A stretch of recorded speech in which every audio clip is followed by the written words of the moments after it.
اگر کام کرنا ہے دسترخوان کو وسیع رکھیں، اپنے دسترخوان کو وسعت دیں۔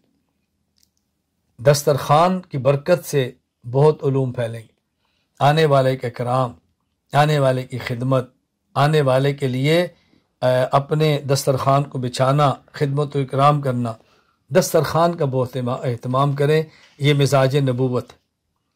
علماء کرام سے میں گزارش کروں گا، کام کرنا ہے تو پھر وقت کی پابندی کریں، وقت پہ بات شروع کریں، وقت پہ بات ختم کریں، جو وقت دیا اس وقت پر پہنچیں، تاخیر ہوگی تو اگلے کو اطلاع دیں۔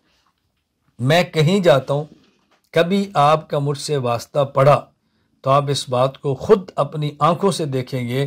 اگر میں نے آپ کو یہ کہا کہ میں 7 بجے آپ کے پاس آ رہا ہوں اور رش یا ٹریفک کسی وجہ سے میں 5 منٹ بھی لیٹ ہوا تو آپ تک میرا میسج آئے گا کہ مجھے لوکیشن بتا رہی ہے کہ میں اتنے منٹ لیٹ ہوں۔ اب آپ پوچھیں گے اس کی کیا ضرورت ہے؟ ضرورت اس لیے ہے کہ آپ میزبان نہیں ہیں۔ میزبان سے مراد میزبانی کے آداب سے ناواقف ہے، مہمان کی قیمت سے ناواقف ہے۔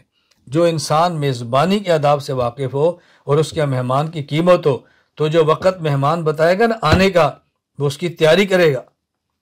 تو میں سمجھتا ہوں کہ یار جس طرح میں مہمان کے آنے پر تیار ہوتا ہوں تو یہ بھی تیار ہوگا۔